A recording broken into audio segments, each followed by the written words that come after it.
बुद्धं शरणं गच्छामि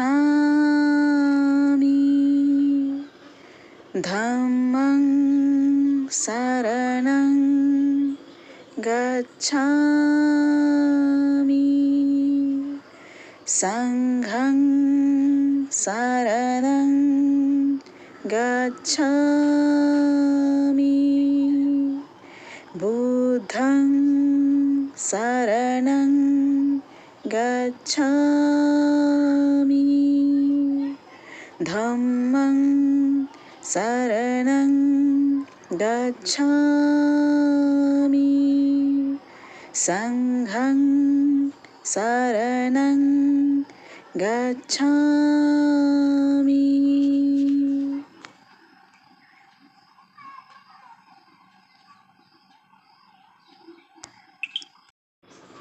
बुद्धं शरणं गच्छामि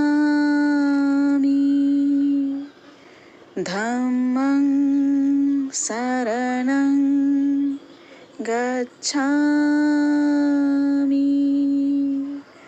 संघं शरणं गच्छामि बुद्धं शरणं गच्छामि धम्मं शरणं गच्छामि संघं शरणं गच्छामि।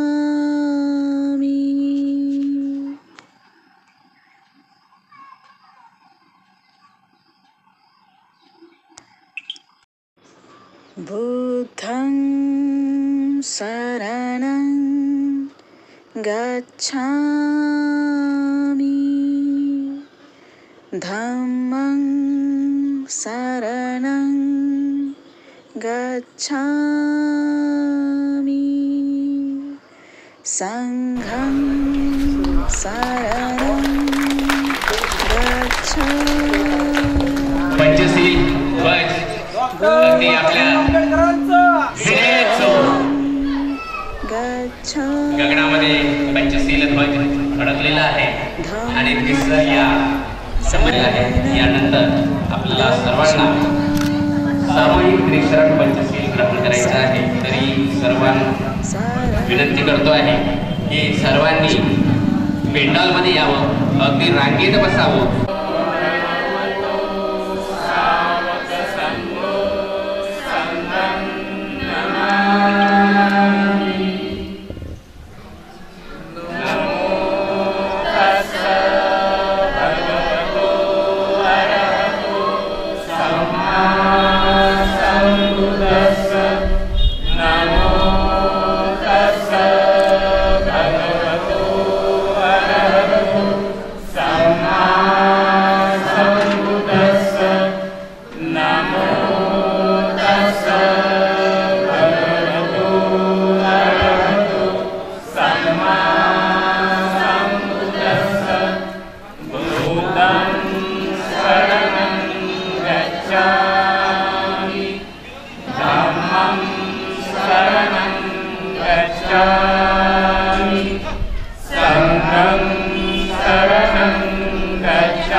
Arinadana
सदा सन्ति भवन्तु ते भवतु सर्वमङ्गलं रक्षन्तु सर्वदेवता अम्मानुभावेन सदा सन्ति भवन्तु इचितं पतितं तुय्यं क्षिप्पमेव सन्निध्यतु सभ्ये पुरेन्तु चित्तसर्गप्पा चन्दोपन्नो रसयता आयुरारोग्य संपत्ति सब संपत्तिमेव च ततो निब्बान संपत्ति इमिनाते समिध्यतु 3 वेळा साधू साधू म्हणा साधू साधू साधू काय करायचं बुद्धं शरणं गच्छामि धम्मं शरणं गच्छामि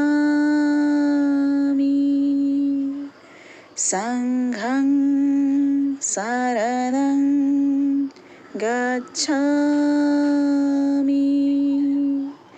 बुद्धं शरणं गच्छामि धम्मं शरणं गच्छामि संघं शरणं गच्छामि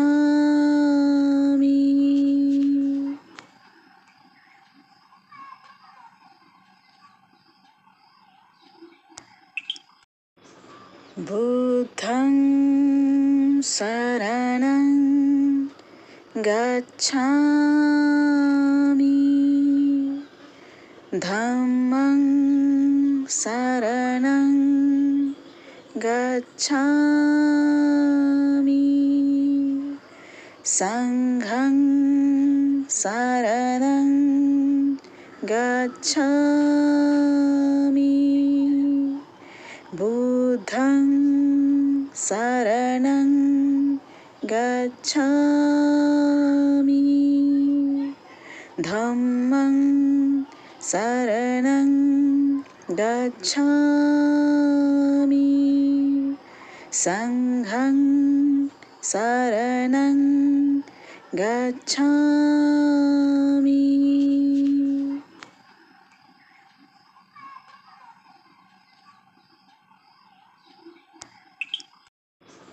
बुद्धं शरणं गच्छामि धम्मं शरणं गच्छामि संघं शरणं गच्छामि बुद्धं शरणं गच्छामि धम्मं शरणं गच्छामि संघं शरणं गच्छामि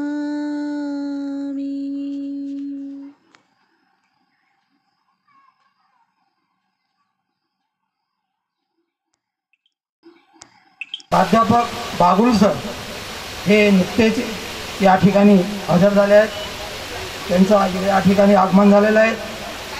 तेव्हा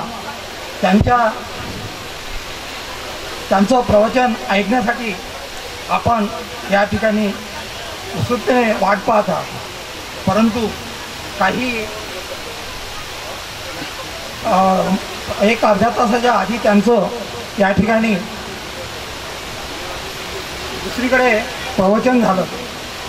त्यामुळे त्यांना पुन्हा अधिक बोलण्यासाठी थोडा अवधी हवा आहे, म्हणून पुन्हा मी या ठिकाणी आलेलो आहोत. मी या कार्यक्रमाचा अध्यक्ष म्हणून या ठिकाणी भाषण तो तुमच्याशी उद्ध्वस्त केलं, ते पुन्हा बोलणं जरा बरं नाही वाटतं. म्हणून या ठिकाणी मी जास्त बोलणार नाही. या ठिकाणी या आपल्या येथील बौद्ध विहाराला ज्यांच्या वडिलांनी या ठिकाणी आपल्याला जागा दान केली, त्यांचे दोन्ही सुपुत्र या ठिकाणी हजर झालेत. एक आधी त्यांचा या ठिकाणी मनोगत झालं. जे पोलीस इन्स्पेक्टर आहेत ते आता हजर झालेत. त्याचप्रमाणे या ठिकाणी ॲडव्होकेट बागलसाहेबसुद्धा हजर झाले. मी आजच्या कार्यक्रमामध्ये त्यांचं स्वागत करतो. या ठिकाणी हा जो महाभोजनाचा कार्यक्रम आयोजित केला जातो त्याचा मागचा एकमेव उद्देश असा आहे की या दीक्षाभूमीवर जाणाऱ्या सर्व बौद्धवासियांनाच म्हणता येणार नाही, या रोडनं कोणी जाणारा जर या ठिकाणी भोजन करण्यासाठी आला तर त्याला कधी नकार केला जात नाही. म्हणून या ठिकाणी या पवित्र दीक्षाभूमीवर जाण्यासाठी, त्या पवित्र दीक्षाभूमीवर नतमस्तक होण्यासाठी जे बांधव जातात त्यांना म्हणजे 3 दिवसाचा हा साधारणतः कार्यक्रम असतो त्यांचा. एक आदल्या दिवसापासून निघतात, दुसऱ्या दिवशी तिथे थांबतात आणि तिसऱ्या दिवशी परत येतात. या 3 दिवसाच्या प्रवासामध्ये त्यांना खरोखरच त्रास होतो. तेव्हा जाताना त्यांना कुठे विश्रांती भेटावी, थोडं आपलं मन या ठिकाणी थांबावं यावं, उदांत हेतूने संबोधी सोशल फोरम आणि रमाई महिला मंडळ यांच्या वतीने हा कार्यक्रम 15 वर्षापासून या ठिकाणी साजरा केला जातो. या कार्यक्रमाचं आयोजन करताना खरोखर त्रास होतो, कारण ह्या 3 दिवसाचा भोजनाचा खर्च करायचा म्हणजे तो खर्चाचा विचार जर केला तर ते तेवढा निधी जमा करणं, गोळा करणं फार अवघड जातं. या ठिकाणी समाज कमी आहे, तरी या कारंजेवासियाचे जे नागरिक आहेत ते या ठिकाणी मोठ्या आनंदाने या ठिकाणी आम्हाला मदत करतात या कार्यक्रम साजरा करण्यासाठी. दरवर्षी आम्ही खेड्यापाड्यातसुद्धा फिरतो आणि खेड्यापाड्यात फिरल्यानंतर तो जो निधी जमा करतो तो या ठिकाणी उपयोगात आणला जातो. यावर्षी विशेष या ठिकाणी एक घटना म्हणजे घडलं की या ठिकाणी महिला मंडळांनी आपल्या स्वस्फूर्तीने आम्हाला सांगितलं की यावर्षी ह्या सर्व खेड्यामधलं काम आम्ही करू आणि सर्व महिला मंडळ ग्रंथवाचन करून म्हणजे त्यांच्या त्या 5 वाजेपर्यंत ग्रंथवाचन होत होतं आणि 5 वाजता त्या इथून खेड्यावर रात्री हा निधी गोळा करण्यासाठी फिरत होत्या. आणि खरोखर यावर्षी आमचे जे सेक्रेटरी आहेत कोराडे साहेब यांनी त्या मागाशी सांगितलं आहे की 60% वाटा हा यावर्षी रमाई महिला मंडळाचा आहे. त्यांनी एवढे परिश्रम घेतले आणि या ठिकाणी या कार्यक्रमामध्ये सहभाग घेतला. खरोखर मी वैयक्तिकरित्या आणि या समृद्धी फोरमच्या वतीने त्यांचं खरोखर कौतुक करतो, त्यांना धन्यवाद देतो. आणि या सर्वांच्या सहकार्याने हा एवढा मोठा कार्यक्रम या ठिकाणी होत राहतो. 15 वर्षापासून ही परंपरा चालू आहे आणि पुढे या ठिकाणी ही चालू राहील एवढं मात्र निश्चित, कारण हे धम्माचं एक काम आहे. भोजनदान हे अतिशय मोलाचं दान आहे आणि ते दान आपल्याकडून आपल्या कमाईचा काहीतरी हिस्सा या ठिकाणी उपयोगी यावा या उद्देशाने या ठिकाणी हा कार्यक्रम आयोजन केलं जातं आणि त्या ठिकाणी आम्ही प्रयत्न करतो. तेव्हा मी या ठिकाणी थांबतो, सर्वांना धन्यवाद देतो आणि भागवसरांना विनंती करतो की त्या ठिकाणी पाणी देतो ना. हो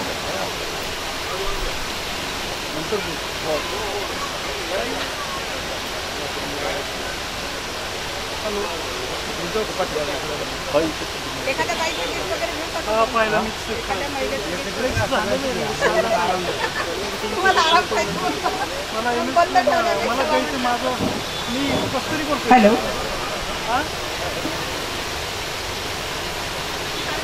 धन्यवाद सर.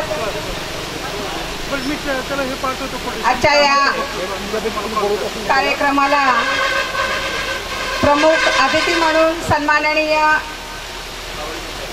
प्राध्यापक बागुल सर इथे उपस्थित झालेले आहेत. आता नुकतेच ते दुसऱ्या गावामध्ये प्रवचन करून आलेले आहेत.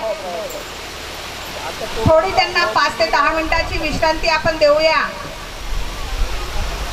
तोपर्यंत एखाद्या महिलेला जर एखादं छान हवं, जीवनाकडे नेहमी डोळे भरून पाहावं, जीवनाकडे नेहमी डोळे भरून पाहावं, काहीतरी द्यावं, काहीतरी घ्यावं, काम नेहमी असं असावं की समाजाने आपण नसतानाही आपलं नाव काढावं, आपलं नाव काढावं. बंधूंनो, आपण जन्माला येतो, लहानाचं मोठं होतो, लग्न होतं, मुलं होतात, मुलांचे पूर्ण आपलं शिक्षण पाणी करून त्यांना मोठं करतो आणि हे सर्व करण्यामध्ये, प्रपंच सांभाळण्यामध्ये आपण केव्हा म्हातारं होतो तर आपल्याला पताही लागत नाही. आणि मग असा वेळ येतो की आपण आपल्याकडून काही करणं शक्य होत नाही आणि सामाजिक कार्य करताना लोकांचे अनुभव असे येतात की आता आमचे मुलं लहान आहेत, मुलं मोठे झाले की आता मुलं शिक्षणाचे आहेत, शिक्षण झालं की मुलांचे आता लग्न झालेले आहेत, नातवांना सांभाळावं लागतं, म्हणजे हे सर्व प्रपंच चालू असतो. परंतु मला हे सांगायचं आहे आजच्या या दिनी की सामाजिक कार्य करताना काही वयाचं बंधन नाही. जो समाजासाठी ज्याला जगण्याची, ज्याला धडपड करण्याची इच्छा आहे, तो आपलं शिक्षण पूर्ण करून समाजासाठी वेळ देऊ शकतो आणि तो प्रत्येकाने द्यायला पाहिजे. समाजाचं आपण देणं लागतो. जे ह्या महान थोर पुरुषांनी जे काही कार्य केलेत त्याची प्रेरणा घेऊन फुल नाही फुलाची पाकळी प्रत्येकाने आपल्या जीवनाचं सार्थक करायला पाहिजे आणि समाजासाठी जगायला पाहिजे. समाजाचं आपण कारण देणं लागतो. जे कार्य आज संबोधी सोशल फोरम, रमाई महिला मंडळ, भारतीय बौद्ध महासभाचे सदस्य जे करत आहेत ते आपापल्या परीने वेळात वेळ काढून करत आहेत. मोहोळ सरांनी सांगितलं, खोब्रागडे साहेबांनी सांगितलं की या आजच्या या कार्यक्रमामध्ये महिलांचा खरंच खारीचा वाटा आहे. खरंच त्या दानगोळ्या करण्यामध्ये काय त्रास होतो, कसा त्रास झालेला आहे आम्हाला माहिती आहे. आम्ही दररोज घरून 4 वाजता निघायचं, घरी 10-10 वाजता आम्ही वापस यायचं आणि हे सगळं करताना जेवणाची पर्वा नाही, आरामाची पर्वा नाही, अनेक घरचे कामं सांभाळून काही महिला यांनी सहकार्य केलं. त्यांचे मी इथे नाव घेऊ इच्छिते. आपापल्या परीने वयस्कर असून सुद्धा त्यांनी आपलं 2 दिवस 3 दिवस असं योगदान देऊन आम्ही सतत 10 ते 12 दिवस सतत खेडोपाडी फिरलो आणि तो दान गोळा करण्याचा प्रयत्न केला. आणि हे दान गोळा करताना लोकांचे अनेक वाईट अनुभव आले, काही चांगले पण अनुभव आले. असो, सर्व आपले बांधव आहेत. हळूहळू टप्प्याटप्प्याने प्रत्येकाच्या विचारामध्ये बदल होतो, परिवर्तन होतं. ही अपेक्षा ठेवून आपलं कार्य आपल्याला सुरू ठेवायचं आहे, निराश व्हायचं नाही आहे. अनेक प्रसंग येतात, त्याला आपण दूर लोटून आपल्याला जे कार्य करायचं ते खंबीरपणे करायचं आहे. आजच्या दिनी मी तुम्हाला हेच सांगत आहे की कोणीही आपल्याला काही म्हटलंय तरी त्याचा विचार करायचा नाही, त्याला प्रेमाने तोंड द्यायचं. चिडल्याने ही गोष्ट चिघळते आणि ती गोष्ट तसं आपण करू नये. आणि आमच्या या महिला मंडळामध्ये आम्ही सातत्याने ते प्रयत्न करतो आहेत. आज आम्ही 33 महिलांचं मंडळ आहे. कुणाचे मतभेद नाहीत, कुणी कुणाशी रागलोभ नाही. अतिशय शांतपणे आमचं हे मंडळ सतत कार्यरत आहे. आणि संबोधी सोशल फोरम आणि भारतीय बौद्ध महासभा याला सुद्धा त्यांचं सर्वांचं सहकार्य आहे.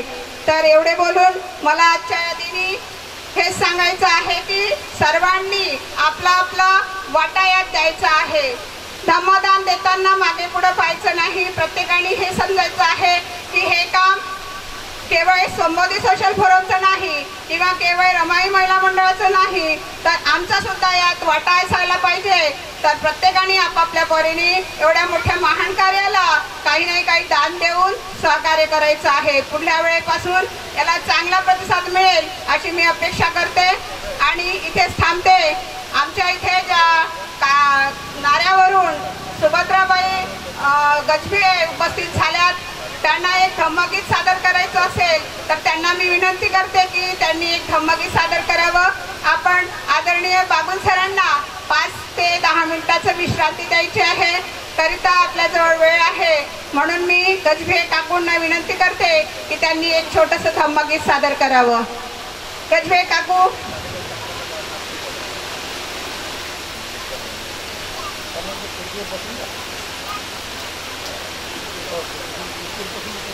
खुर्ची आणू का इथे? उभे राहता हो.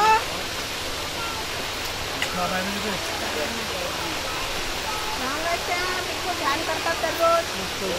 ध्यान, स्वतःची कामं स्वतः.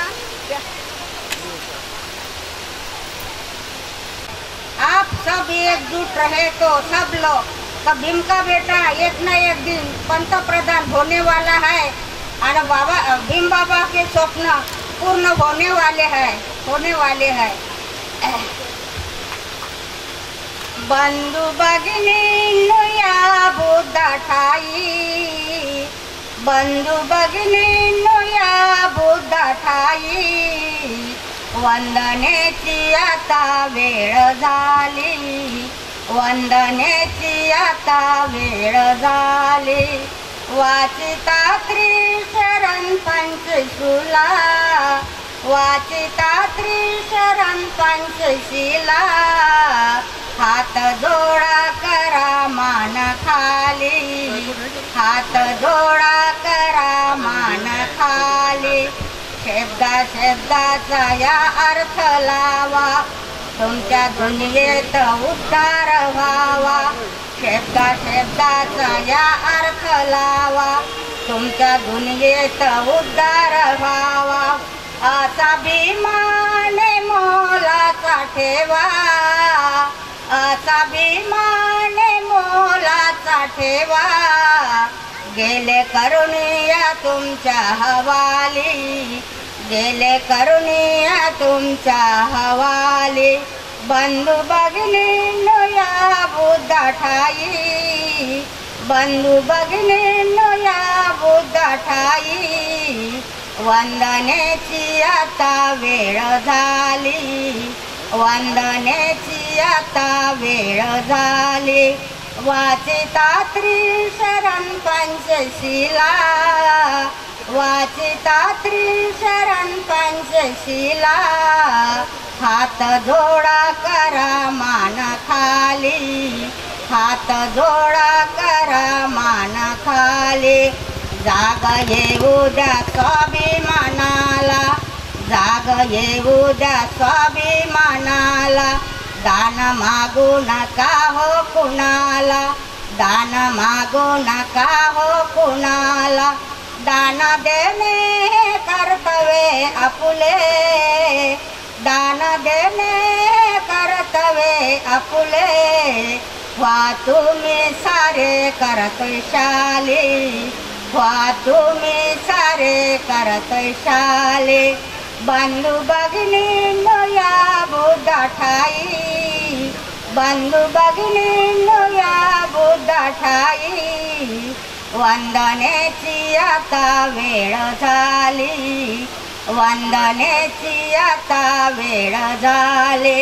वाचिता त्रिशरण पंचशिला, वाचिता त्रिशरण पंचशिला.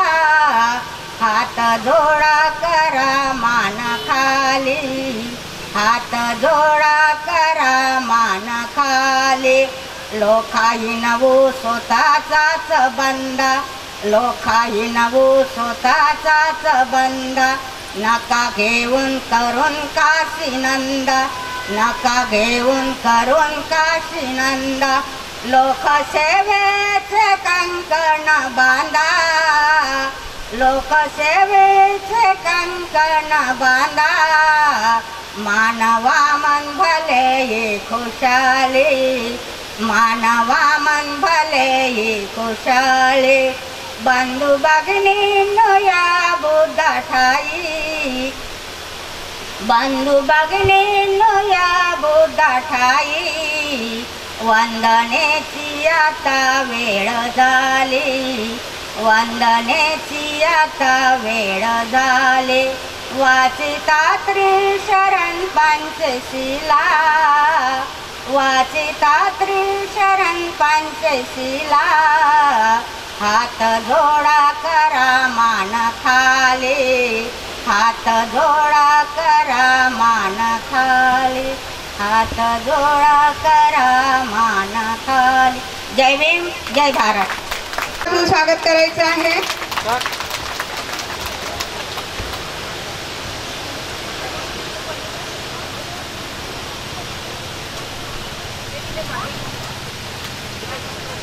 त्याचप्रमाणे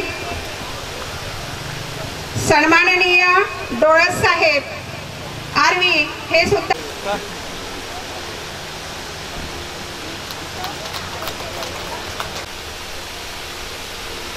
जो कि विश्वरत्न बोधिसत्व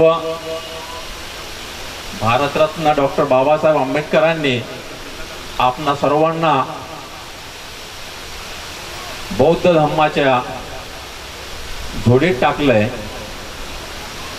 असे महान रत्न, या रत्नांना मी प्रथम वंदन करतो। आजचा महाभोजन दानाचा कार्यक्रम, भोजनदान बौद्ध धर्मामध्ये फार अत्यंत महत्त्वाचं स्थान आहे। एक धम्मदान सब्बदान जिना ते आपण जे म्हणतोय, एक हे भोजनदान सुद्धा एक धम्मदानच आहे। एक फार मोठे जथ्थेच्या जथ्थे नागपूरला दीक्षाभूमीला जातात, तर या अनुषंगानं आयोजक मंडळींनी रामटेके साहेब आणि त्यांची टीम त्या सर्वांचं प्रथम मी अभिनंदन करतो। तसेच मंचकावरील उपस्थित सर्व सन्माननीय पदाधिकारी आणि या कार्यक्रमाच्या अनुषंगाने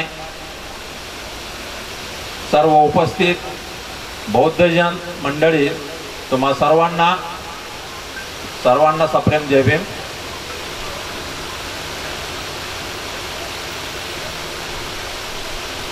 एक दीक्षाभूमी म्हटलं म्हणजे फार मोठं श्रद्धास्थान तर आहेच, परंतु एक बुद्ध धर्मीयांच्या संदर्भामध्ये उत्क्रांती स्थान म्हणून आहे। तर एक फार मोठा उत्साहाचा दिवस आहे। या उत्सवाच्या दिवसाच्या अनुषंगानं मनोगत म्हणून एक मी उल्लेख करेल की माझे वडील या धम्मदीक्षा सोहळ्याला प्रत्यक्ष हजर होते।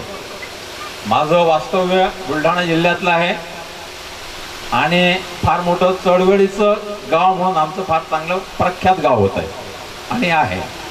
तर वडिलांनी जो दीक्षा सोहळा प्रत्यक्ष अनुभवला, स्टेजच्या समोर राहून त्यांनी तो कार्यक्रम ऐकला, ते सध्या नाही आहेत। 2011ला माझ्या वडिलांचं निधन झालंय। तर धम्मदीक्षेच्या संदर्भाने फार मोठे उदाहरण वडील सांगायचे आणि आम्ही बसून ऐकायचो आणि बऱ्याच वेळा नागपूरला वडिलांसोबतही सुद्धा खूप वेळा जाऊन आलो आणि तिथले जे अनुभव सांगायचे ते अनुभव अजूनही सुद्धा फार म्हणजे फार लक्षात ठेवण्यासारखे आहेत। की ते सांगायचे, बाबासाहेब बोलताना बोलत होते की अरे मी तुमच्यासाठी खूप करून ठेवलंय, तुमच्या खिशामध्ये आहे, तुम्हाला कसं खायचं ते तुम्ही बघा। कारण की त्यांनी खूप मोठं करून तुमच्यासाठी ठेवलंय अशा पद्धतीने त्यांचे वक्तव्य असायचे। आणि दुसरं वक्तव्य त्यांचं या पद्धतीचं असायचं की तुम्हाला असा हा धम्म दिला, अशा बुद्ध धम्मात तुम्हाला असा बुद्ध धम्म दिलाय की असं व्हायला नको की महाराजांनी बुद्ध धम्म पाठवला म्हणून। त्यामुळे एवढा चांगला बुद्ध धम्म दिलेला आहे आणि वैज्ञानिक दृष्टिकोनातला बुद्ध धम्म आहे। त्यामुळे या धम्माचं आचरण आपण करतो, परंतु ते सध्याच्या काळामध्ये जो काही अंधश्रद्धात्मक कार्यक्रम काही आपले शिकले सवरलेले म्हणा किंवा थोडंसं आपण कमी पडत आहोत, त्या दृष्टिकोनातून एक बुद्ध धम्म जो पाठवला अशा पद्धतीचं कुठलं आपलं आचरण असायला नको, एवढं या ठिकाणी मी सांगू इच्छितो। तुम्हा सर्वांना धम्मदीक्षा दिनाच्या मी खूप खूप शुभेच्छा देतो। धन्यवाद, जय हिंद। अतिशय थोडक्या शब्दामध्ये साहेबांनी आपल्याला दीक्षाभूमीचं जे काही चित्र आहे ते आपल्या समोर मांडलेलं आहे। त्यांच्या वडिलांचा आदर्श घेऊन साहेब आज एवढ्या मोठ्या पदावर आज दिसतायत आपल्याला, तर ही सगळी बाबासाहेबांची देण आहे असं आपण समजूया। धन्यवाद सर। प्रथम सर्वांनी एकदा जोरदार टाळ्या होऊन जाऊ द्या। यानंतर सन्माननीय डोळस साहेब, वर्षापासून हा संबोधित सोशल फोरमचा कार्यक्रम महाभोजनाचा आम्ही बघतोय। अतिशय चांगल्या उत्साहामध्ये चांगल्या पद्धतीनं ह्या सर्व टीम, बाबारावजीची टीम, सर्व रामटेके वगैरे सर्व मंडळी अतिशय तनमन धनाने हा कार्यक्रम नेहमीच पार पडतात आणि नागपूर येथे जाणाऱ्या सर्व दीक्षाभूमी जाणाऱ्या सर्व भाविकांसाठी, सर्व उपासकांसाठी या ठिकाणी भोजनदानचा कार्यक्रम आपण आयोजित करत असतो। सोबतच या कार्यक्रमासोबत आपण या ठिकाणी काही प्रबोधन सुद्धा आयोजित करतात. निश्चितच याचा सुद्धा समाजाला एक चांगल्या प्रकारे लाभ होऊ शकतो आणि गेल्या अनेक वर्षाची परंपरा या ठिकाणी आपण सांभाळताय, पार पाडत आहे. निश्चितच तुम्ही सर्वांचं अभिनंदन करावं तेवढं कमी आहे. आपण सर्वांनी जोरदार या संबोधीसाठी टाळ्या वाजवून यांचं स्वागत करूया. सांगायचं निश्चितच आता जे आपलं खंडेराव साहेबांनी सांगितलं की त्यांच्या वडिलांना सुद्धा या नागपूरला 1956ला जेव्हा धम्मदीक्षा झाली त्यावेळेस ते त्या साक्षीदार आहे की त्या धम्मामध्ये ते उपस्थित होते. त्यांनी त्यांचे अनुभव सांगितले. निश्चितच कुठेतरी खंत त्यांनी सांगितले की येणाऱ्या काळामध्ये ज्या पद्धतीनं तुमचा आमचा सर्वांगीण विकास झाला, आर्थिक विकास झाला, परंतु कुठेतरी आपण काही गोष्टी चुकतोय, ह्याचा सुद्धा आपण विसर पडतोय. म्हणून ह्या दृष्टिकोनातून ह्या गोष्टी आपल्याला सुधारायच्या आहे. निश्चितच आपण या ठिकाणी या प्रबोधनातून सन्माननीय बागुल सरांचं अतिशय चांगलं व्याख्यान असतात. मला वाटतं व्हायचं आहे. निश्चितच आपण या ठिकाणी बागुल सरांना ऐकण्यासाठी मी सुद्धा आलेलो आहे. जास्त न बोलता एवढंच थांबतो या ठिकाणी. सन्माननीय आपण संबोधी फोरमच्या सर्व कार्यकर्त्यांना सप्रेम जय भीम, धन्यवाद. थांबतो आणि बागुल सरांचं या ठिकाणी भाषण ऐकूया अशी सर्वांना विनंती करतो. धन्यवाद. उघडलीच नाही कानाची कवाड इथली, उघडलीच नाही. आम्हाला हवे ती क्रांती घडलीच नाही. आम्हाला हवे ती क्रांती घडलीच नाही. आघाडी सोता जरी 9 कोटीचा राजा, आघाडी सोता जरी 9 कोटीचा राजा, उघडलाच नाही काळ्या रामाचा दरवाजा. दार उघड रामाता, दार उघड रामा, पंढरीचा चोका मेळा आला तुझ्या दामा.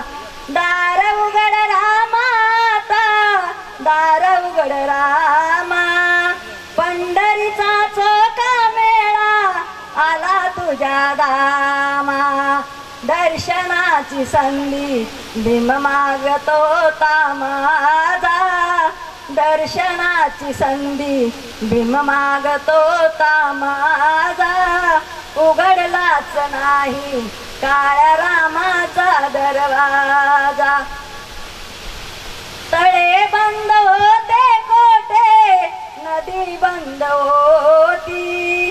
तळे बंद होते कोठे, नदी बंद होती.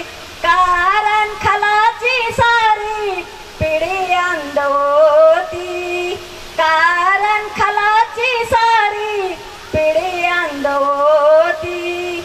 अशा क्रूर होत्या साऱ्या श्रीरामाच्या फौजा, अशा क्रूर होत्या साऱ्या श्रीरामाच्या फौजा.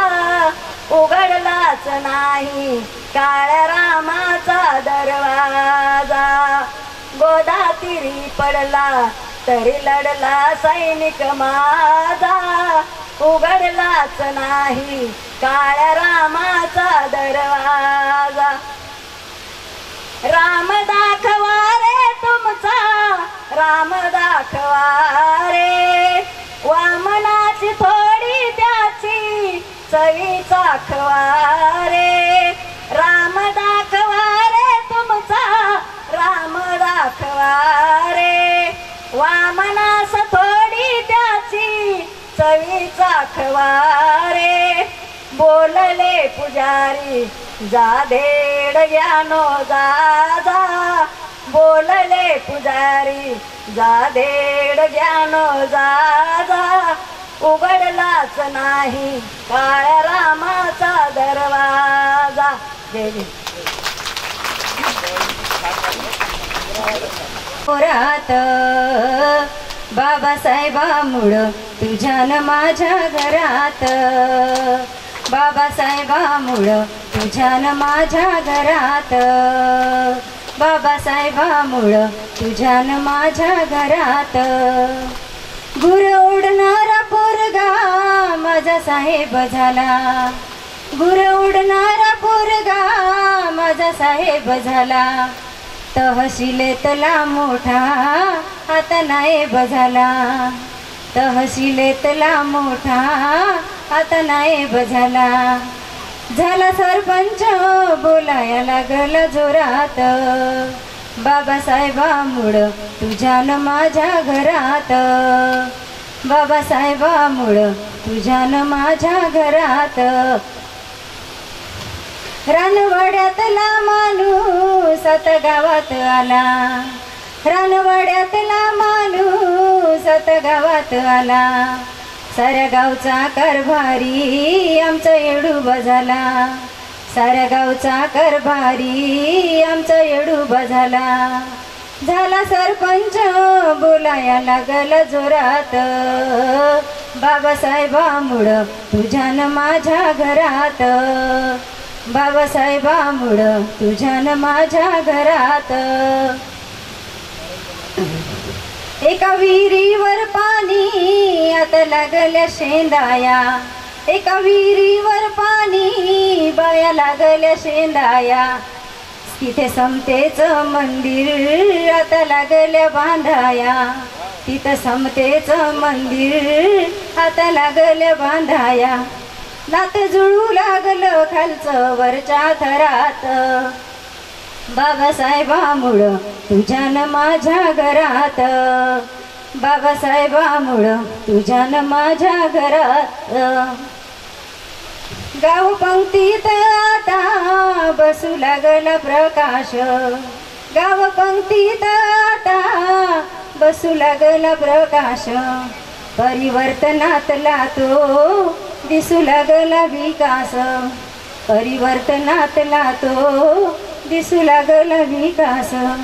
भर चौकात आता निघाया लागली वरात, बाबासाहेबामुळं तुझ्या माझ्या घरात. बाबासाहेबामुळं तुझ्यान माझ्या घरात. लई बळालं माझ्या दुबळ्या पोरात, बाबासाहेबामुळं तुझ्यान माझ्या घरात. बाबासाहेबामुळं तुझ्यान माझ्या घरात. बाबासाहेबामुळं तुझ्यान माझ्या घरात. जय भीम, जय भारत.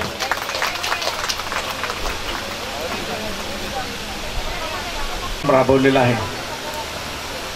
या उपक्रमाचे सन्माननीय अध्यक्ष डॉक्टर रामटेके, सचिव खोब्रागडे साहेब, त्याचप्रमाणे त्यांचे सर्व सहकारी बाबाराव चनकापुरे आणि विशेषतः महिला मंडळाचा त्यांच्याकडे प्रचंड मोठा हात आहे, त्याच्यामुळेच हा कार्यक्रम खऱ्या अर्थानं होत आहे असा पहिल्यापासूनचा माझा खाके आहे. आणि ते बरोबर आहे, ते चुकीचं नाही.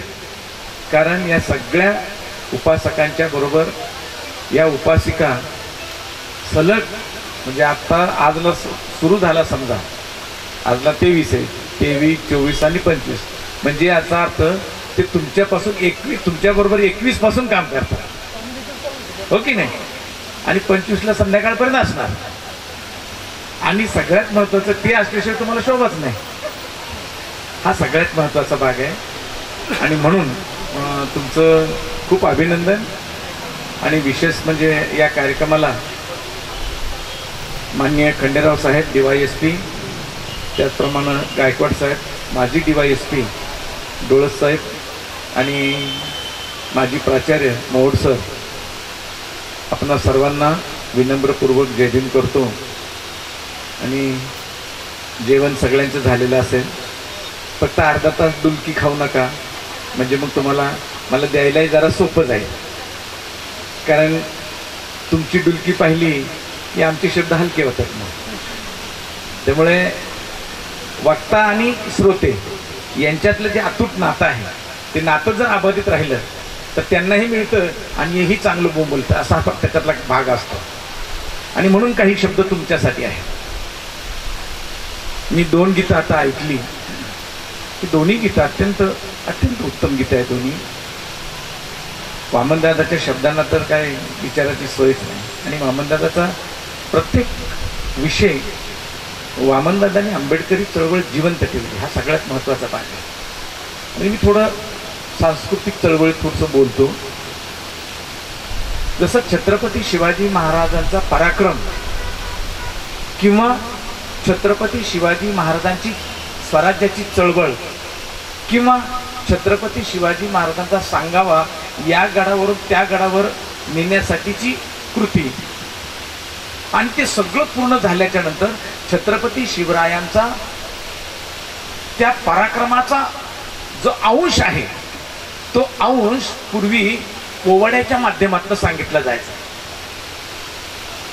मग त्या छत्रपतींनी काय काय काय काय केलं त्या पद्धतीने तो, समजा उदाहरणार्थ प्रतापगडचा पोवाडा असेल, जिंजीचा पोवाडा असेल, रायगडचा पोवाडा असेल, शिवनीतीचा पोवाडा असेल. विशेषतः प्रतापगडचा पोवाडा हा खूप गाजलेला पोवाडा आहे.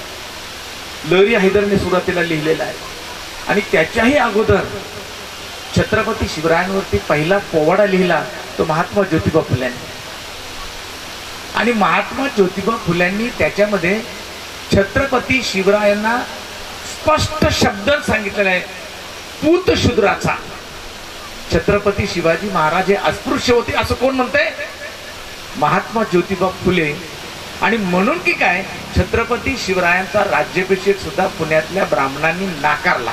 अर्थात मला शिवराय सांगायचं नाही, पण छत्रपती शिवरायांच्या नंतर ज्या बाबासाहेबांनी छत्रपती शिवराय समजून घेतले, आणि जेव्हा बाबासाहेब छत्रपती शिवरायांचं म्हणा, बुद्धाच्या विचाराचं म्हणा, तुकोबाच्या विचाराचं म्हणा, जेव्हा समाजामध्ये सामाजिकरण निर्माण करण्याकरता किंवा हा समाज एकसंघ बांधण्याकरता, जाती विहित समाज रचना निर्माण करण्याकरता, समतेचा उद्घोष करण्याकरता आणि कल्याणकारी विचार संपूर्ण मानवाच्या शेवटच्या क्षणापर्यंत जाण्यासाठी बाबासाहेबांनी जी चळवळ उभी केली.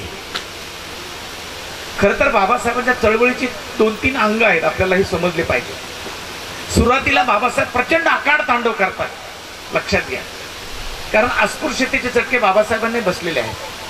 म्हणून सुरुवातीच्या काळामध्ये आणि तरुणपणामध्ये बाबासाहेब अत्यंत आकाड तांडव करतात.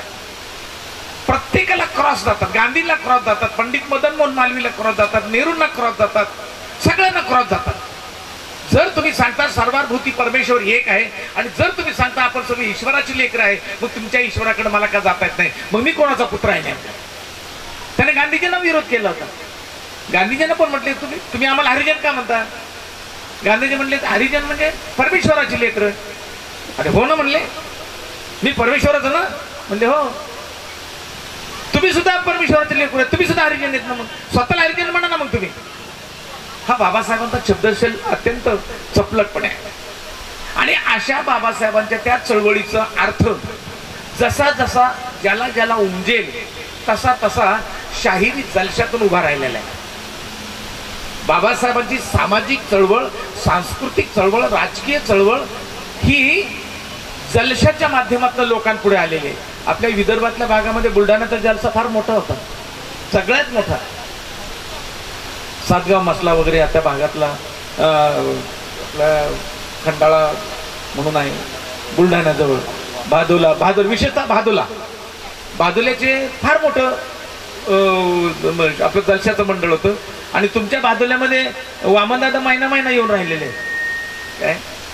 तो जो जलसा होता तो जलसा करमणुकीचा नव्हता, तर तो जलसा खऱ्या अर्थानं लोकांना समजून सांगण्याचा होता. त्या जलशातलं एक गीत फार गाजलेलं होतं त्यावेळेला. काय ते गीत असं होतं, अर्थात कुठल्याही जातीला नावं ठेवण्याचा प्रकार नाही, परंतु त्यावेळेला ते तशा पद्धतीचं होतं. जाती जातीचा सांगतो भाग धरू नका राग, जाती जातीचा सांगतो भाग धरू नका राग, जात कुणब्याची लय हुशार, 18 धान्य पिकवणार त्याहून नाही कोणी थोर, असं गीत असायचं. पुढं दुसरं त्याच्यात कडवं असं होतं, महाराची जात इमानी नाही बेमानी, धर्मचा म्हाराने बुडविला, अकल नाही भील रामुशाला, सदोदित तुरुंग नशिबाला. आणि मग बाबासाहेबांची चळवळ त्यातनं मग त्यांनी पुढे सांगायला सुरुवात केली. बाबासाहेबांची सांस्कृतिक चळवळ वाढवली. म्हणजे बाबासाहेब समजा आता बाबासाहेबांनी पर्वतीचा सत्याग्रह केला, पण पर्वती पुण्याजवळ आली. पर्वतीचा सत्याग्रह पुण्यात केला, पण विदर्भामध्ये वामनदादांनी त्याच्यावर गाणी काढली. नाशिकचा सत्याग्रह केला असेल, पण त्याचं गाणं नागपूरमध्ये आलंय, गोदा तेरी पडला तरी लढला सैनिक माझा. त्यातलं ते एक वाक्य तर फार भयान आहे. राम दाखवा रे तुमचा, राम दाखवा रे, राम दाखवा रे तुमचा, राम दाखवा रे, वामनास थोडी त्याची चवी चाखवा रे. बोलले पुढारी, बोलले पुढारी, जा धेड ज्ञानो जा जा, उघडलाच नाही. काळ्या रामाच्या मंदिराचा सत्याग्रह 1932चा बाबासाहेबांचा हा जो लढा होता, हा वामन दादांनी त्या शब्दामध्ये इतका परफेक्ट टिपला, तो टिपला. आणि या गाण्यानं त्यावेळेला महाराष्ट्रामध्ये खळबळ उडून दिली, प्रचंड खळबळ उडून दिली की बाबासाहेबांची चळवळ नेमकी कशा पद्धतीने आणि कशा पद्धतीने बाबासाहेबांची हाल केली जाते. हा वामनदादाचा साजिवंत इतिहास पुढे नारायणरावांनी जपला. नारायणरावांच्या नंतर विदर्भातल्या बऱ्याचशा प्रकाश पाटणकरांच्या वडिलांनी जपला, दलितानंदांनी जपला, काल परवाचा समदूर सारंग त्यांनी जपला. ह्या सगळ्यांनी ती सांस्कृतिक चळवळ जिवंत ठेवली. आणि लक्षात घ्या, जोपर्यंत बाबासाहेबांची सांस्कृतिक चळवळ सामान्य माणसापर्यंत पोहोचत होती, तोपर्यंत बाबासाहेब लोकांपुढे एक आदर्श म्हणून, प्रत्येक गायकांना आदर्श म्हणून निर्माण करून दिला होता. परंतु हल्ली सगळे पोट भरू गायक आल्यामुळे, सगळे पोट भरू हल्लीचे, हे सगळे हल्लीचे पोट भरू गायक आल्यामुळे त्या गाण्यांना अर्थच बदलला. तुझ्या रक्तामधला भीमराव पाहिजे. अरे आम्हाला रक्त सांडायचंच नाही, आमच्या बापानं रक्त सांडलं नाही, आमच्या बुद्धानं रक्त सांडलं नाही. एका बाजूला अख्खा देश आणि एका बाजूला एक बाबासाहेब, तरी रक्त न सांडता या देशाच्या स्वातंत्र्याला टिक्का लावला गेला तो आमच्या संविधानानं. या देशाला सजवलं ते आमच्या अशोक चक्रानं, या देशाला मुराजमुद्रा दिली ती आमच्या बाबासाहेबांनी. यासाठी कुठं संघर्ष केला का? मग केला, तो वैचारिक संघर्ष होता. म्हणून आता आम्हाला रस्त्यावर दंगा करणारी मन पेटवायची नाहीत, तर चिकित्सा करून शहाणपणा आणि खोटेपणा, चांगलेपणा आणि वाईटपणा याची चिकित्सा करणारा समाज घडवायचा आहे, याचं आपल्याला भान असलं पाहिजे. परंतु आंबेडकरी चळवळीचं आता स्वरूप बदललेलं आहे. आंबेडकर चळवळीचं स्वरूप बदललेलं आहे. गेले 30, 35, 40 वर्ष मी या क्षेत्रात काम करतो. कधी कधी रात्र रात्र झोप येत नाही, इतक्या वाईट पद्धतीनं काही लोक काम करत आहेत चळवळीचं. केवळ पोट भरायचं साधन म्हणून आंबेडकर चळवळीकडे पाहिलं जातंय, हेही आम्ही पाहत आहोत. अत्यंत दारुण चित्र आहे. मी उदाहरण नावासह देणार नाही, पण नामदेव ढसाळ जिवंत होते तेव्हाच उदाहरण आहे. नामदेव ढसाळ आमच्या पुण्यातून खासदारकीला उभे राहिले होते. खासदारकीला तर आठवले बिठवले सगळे, म्हणजे पोरं सोरच होती ती त्या टायमाला. आमचा एक कार्यकर्ता आंबेडकर चळवळीतलं मोठं नाव होतं, त्याचं मी नाव सांगत नाही, तो जिवंत आहे आता. बराचसा पॅरालिसिसने अटॅक आहे, चाललाय आता, दर दिवस खरकतोय खाली वरून. आंबेडकरी चळवळीशी बेमानगिरी केली की त्याला खरंच पॅरालिसिस येतो का काय, अशी मला खात्री वाटायला लागली आता. जेवढे केले तेवढंच मी पाहत होते. का ते मानसिक विकलांग होतात, आणि मानसिक विकलांग झालात की त्यांचं आयुष्य संपतं. म्हणजे तो दिवसभर, बरं का, तो दिवसभर म्हणजे दुपारी 3, 3:30, 4 पर्यंत ढसाळ बरोबर ढसाळ बरोबर प्रचार करायचा. आम्ही असायचो बरोबर, ढसाळाच्या बरोबर प्रचार करायचा. आणि संध्याकाळी तो विरोधी पक्षाच्या, नाव एकच घेतो फक्त, जो तुम्हाला आता कदाचित तुम्ही विसरला असाल, त्या कलमाडी हाऊसला तो कोंबड्या खात बसायचा. कलमाडी हाऊस सगळ्यांना माहित असेल, कलमाडी हाऊस कदाचित माहित असेल, तुम्हाला माहित असेल. म्हणजे जेव्हा हे आम्हाला त्याच्या लोकांनी सांगितलं, तेव्हा आम्ही म्हणणार चळवळीचा अर्थ काय. चळवळीचा अर्थ काय? म्हणून बाबासाहेब आंबेडकरांची चळवळ ही ज्या पद्धतीनं अनुसरायला पाहिजे होती तशी अनुसरली का? जर आमच्या आयुष्यामध्ये बाबासाहेब नावाचा महामानव आला नसता,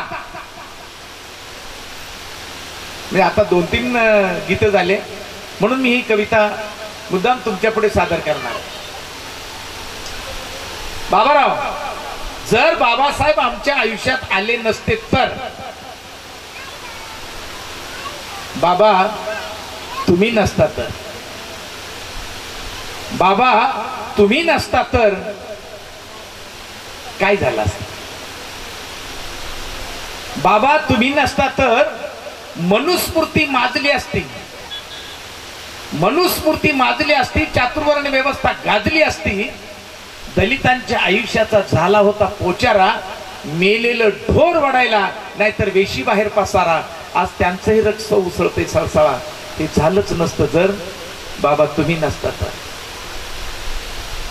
ज्ञानाचा सूर्य उगवलाच नसता, ज्ञानाचा सूर्य उगवलाच नसता, चाच पडायला अज्ञानाचा अंधार असता, देश अभिमान चिखलात असता आणि 1.5 शहाण्याच्या बाजारात हा माणूस विकला असता. बाबा तुम्ही नसता तर, बाबा तुम्ही नसता तर. आमची आई झोपडीत बाळांत व्हायची, आमची आई झोपडीत बाळांत व्हायची, सकाळीच उठून येस्कर मागायची, आलेलं शिळपाकं लेकरांना द्यायची आणि चिंधीतून अंग तिचं जमीनदारने हाळायची. आज तिच्याही बांगड्या मूठ दाबून वाजतात खनखना. हे झालंच नसतं जर बाबा तुम्ही नसता तर. शिक्षण आम्हा मिळालंच नसतं. काय बिशाद आहे मी इथं बोलायची, काय बिशाद आहे या राजनैतिक युनिफॉर्मवर साहेबांनी इथे बसण्याची. नाही, त्या स्टारला एक अर्थ आहे. शिक्षण आम्हा मिळालंच नसतं, शिक्षण आम्हा मिळालंच नसतं, 18 विश्व दारिद्र्य असतं. अरे चड्डीला शेंबडाच्या हात पुशीत आणि शिळ्या तुकड्यावर ताव मारीत दलिताचं कार्ट पाटलाच्या गुरामाग असतं. आज तेही भाषण ठोकते खडखडा, आज तेही भाषण ठोकते खडखडा. हे झालंच नसतं जर बाबा तुम्ही नसता तर. जगात महापुरुष भरपूर होऊन गेले, फार होऊन गेले. भारतात महापुरुष कोणी झाला नाही बुद्धाशिवाय आणि बाबासाहेबांशिवाय. काही काहीने स्वतःला लावून घेतलं महापुरुष. टिळकांनी स्वतःला लोकमान्य म्हटलं आणि लोकांना सांगितलं मला लोकमान्य माना, कारण पेपर त्यांचा होता केसरी, त्या केसरीतून सांगितलं लोकमान्य माना. आणि बाबासाहेबांनी जेव्हा धर्मांतराचा विषय निवडला गेला तेव्हा त्याच केसरीमध्ये 7 लेख आले. त्यातल्या एका लेखावर प्रचंड टीका झाली. त्या लेखामध्ये टिळकांनी बाबासाहेबांची प्रचंड अवहेलना केली की बाबासाहेब नेमकं काय करतायत, बाबासाहेब देशाचं वाटोळं करत आहेत, बाबासाहेब देशद्रोह्यांच्या पंक्तीत जाऊन बसत आहेत काय. अरे बाबा तुला कळालंच नाही तू कोण आहेस ते. सावरकरांनी तर प्रचंड आग ओकली. सावरकर म्हणाले घरात ढेकणं झाली म्हणून काय घर पेटून द्यायचं असतं काय. बाबासाहेब म्हणाले हे बोलण्यासाठी ठीक आहे, बोलण्यासाठी ठीक आहे. घर मालकाला सांगितलं होतं घरात ढेकणं होणार आहे, यापूर्वीच सांगितलं होतं. खरं तर मालकाने घर पेटवून देऊन नंतर आम्हाला चांगल्या घरात ठेवायला पाहिजे होतं, पण मालकाने घर पेटवलं नाही, आम्हाला भाड्याच्या घरात ठेवलं. आणि त्याला सुद्धा काय लागले आता ढेकणं लागली. मला घरच पेटवायचं, मला घर पेटवायचंय इथल्या व्यवस्थेचं, मला घर पेटवायचंय इथल्या असमानतेचं, आणि मला घर पेटवायचंय इथल्या वाईट नीतीचं, आणि उभा करायचंय मला प्रबुद्ध भारत. मला उभा करायचा आहे प्रबुद्ध भारत. ज्या प्रबुद्ध भारतामध्ये जातीयता नसेल, त्या प्रबुद्ध भारतामध्ये कोणी कोणाला शिवाशिव करणार नाही, त्या प्रबुद्ध भारतामध्ये स्पृश्यास्पृश्य नसेल, त्या प्रबुद्ध भारतामध्ये उच्च नीचता नसेल, त्या प्रबुद्ध भारतामध्ये केवळ आणि केवळ विवेकवादी विचार असतील, आणि ती विवेकाची एक मोठी बाजारपेठ होईल. आणि जेव्हा माझा भारत विवेकाची बाजारपेठ होईल तेव्हा जगाचं लक्ष माझ्या भारताकडे लागेल, आणि भारतातल्या प्रत्येक माणसाकडनं जगात जी विद्वान आहेत ती विद्वान माणसं आमच्याकडनं शिकतील. बाबासाहेबांची संकल्पना, या संकल्पनेला अनुसरून, ज्या संकल्पनेला अनुसरून जी माणसं शिकली ती माणसं निश्चितपणे प्रगती पथावर आहे. सगळं आमचं झालं, आलबेल झालं, आता काही राहिलं नाही. भाकर नव्हती, चपाती आली. झोपडं होतं, सिमेंटचं घर आलं. उग काहीतरी बारीक तुकडा कपडा असायचा, टीसभर लंगोटी सारखा, हातभर कपडा आला अंगावर. आता काय नाही आलं सांगा ना, काय आलं नाही. परंतु तरीही आमच्यातल्या काही लोकांची बेईमानी गेली नाही.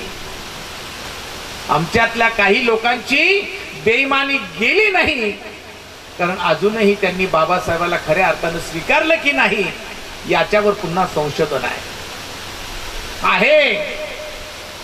मी विदर्भ सगळा पिंजून काढलाय, चंद्रपूर पासून तर इकडं याच्यापर्यंत मेळघाट पर्यंत, हा सगळा पिंजून काढलेला प्रदेश.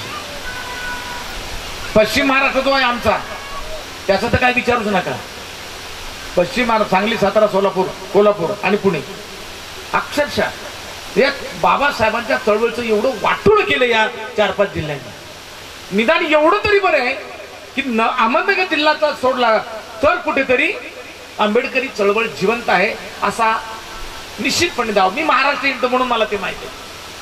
त्या कोल्हापूर सारख्या ठिकाणी आजही जयवी मनाला घाबरल्यासारखं होतं, घाबरवतात. 2-4 कार्यकर्ते तिथे काम करतात. सांगलीत तर काय अवघड आहे फार. तो एक चंद्रकांत कांबळे म्हणून ते सांगलीमध्ये काम करतात. सोलापूरमध्ये 1-2-3 कार्यकर्ते आहेत, प्रमोद लांडगे वगैरे ते आहेत. असे 4-5-6 कार्यकर्ते एका याच्यात, परंतु ते पुरे पडत नाहीत. ही खऱ्या अर्थानं बाबासाहेब आंबेडकरांची चळवळ समजून घेण्याकरता इथल्या व्यवस्थेनं काय करायला पाहिजे होतं आणि इथल्या व्यवस्थेने काय करायला पाहिजे होतं याच्यापेक्षा इथल्या व्यवस्थेने आंबेडकर कळणार नाही, बुद्ध कळणार नाही याची व्यवस्था केली. आम्हाला 5वीला धडा होता भगवान बुद्धांवरती. त्या धड्यामध्ये स्पष्टपणे सांगितलं होतं की सिद्धार्थ घराच्या बाहेर केव्हा पडला, आणि त्याचं उत्तर त्यांनी दिलं होतं. आता 26-27 वर्षाचा सिद्धार्थ झालेला आहे, त्याला घराच्या बाहेर पडू दिलं नव्हतं. कारण बाप आशिक मुनींनी काय सांगितलं होतं मुलगा जन्मला तेव्हा, की हा मुलगा जर ग्रस्ताश्रमात रमला तर हा प्रचंड मोठा राजा होईल, पण हा जर घराच्या बाहेर पडला तर हा काय होईल, जगाचा मार्गदीप होईल. म्हणून सिद्धोदानाने काय केलं की तो बाहेर पडणार नाही याची व्यवस्था केली. म्हणजे त्याला घरातच रमवायचं, राजवाड्याच्या पुढं पलीकडे जाऊ दे, त्याला काही माहित नव्हतं द्यायचं असं त्यांनी ठरवलं होतं. परंतु तो राजवाड्यातच हिंडत होता अख्ख्या नगरीमध्ये. नगरी म्हणजे काय थोडी नव्हती, 15-20 किलोमीटरचा एक इकडचा भाग, 15-20 किलोमीटर इकडचं 15-20 किलोमीटर, मोठं गावच ना, 2-4 गावच ती.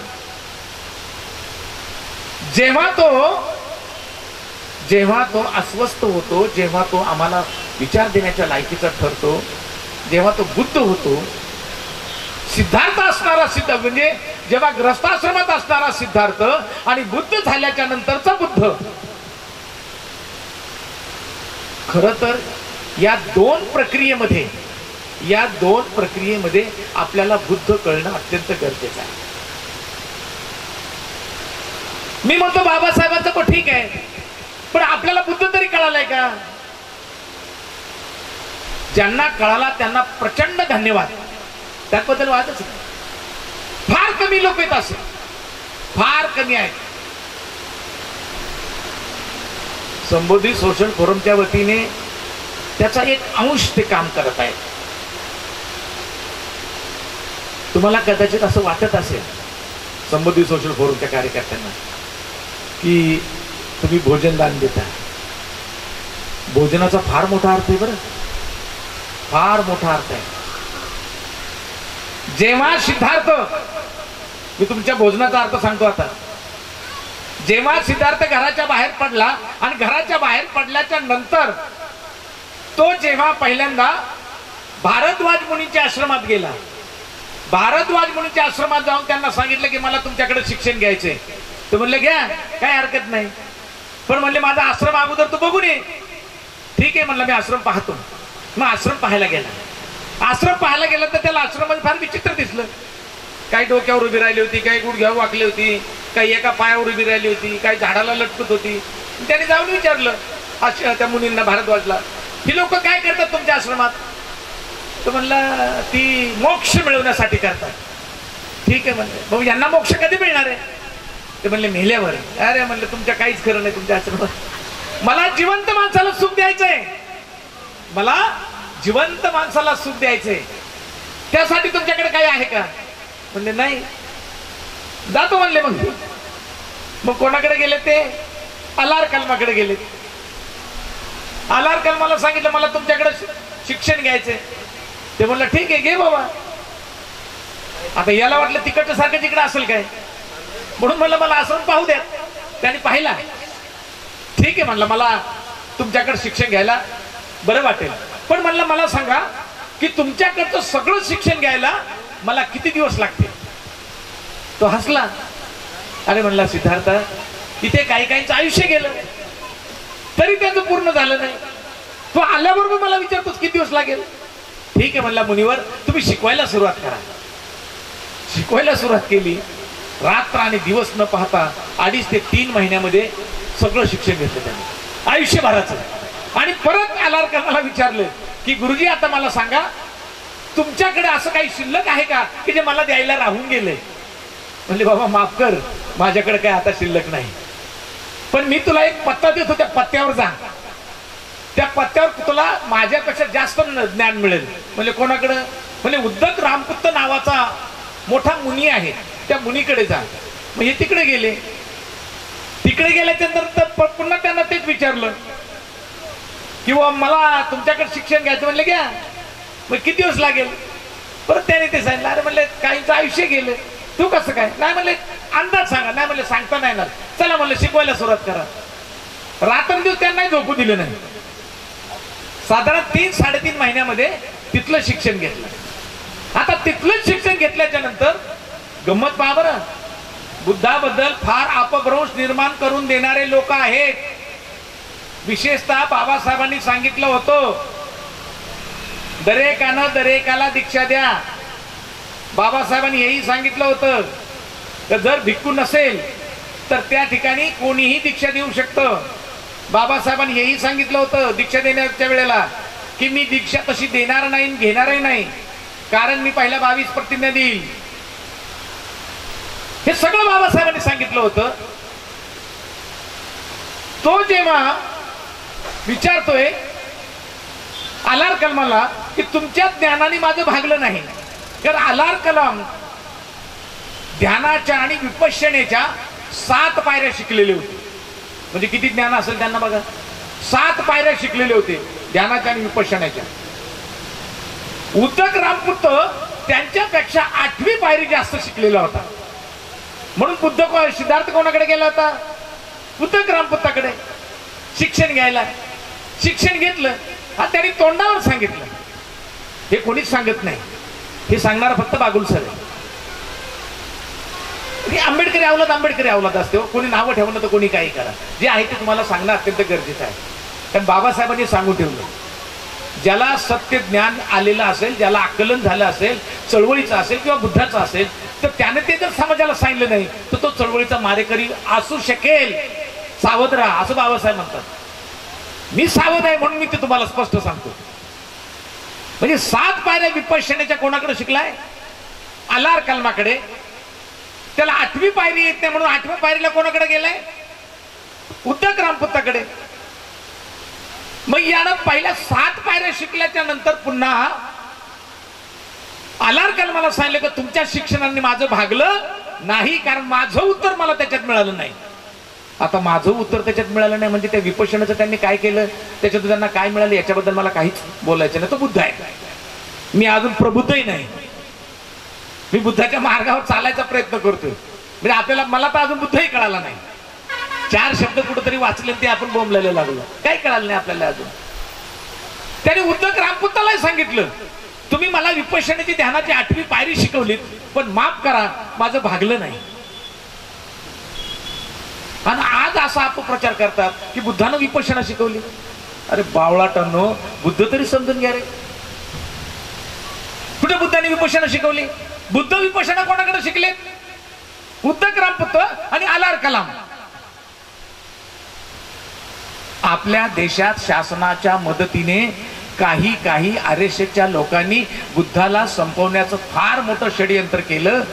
त्याच्यामध्ये 3 लोक अत्यंत महत्वाचे आहेत ज्यांनी बुद्ध संपवला, म्हणजे संपवण्याचा प्रयत्न केला. त्यातील 3 लोक म्हणजे पहिला आहे शंकराचार्य, दुसरा आहे रजनीश आणि तिसरा आहे सत्यनारायण गोयंका. नीट समजून घ्या, नाव फार मोठी आहे.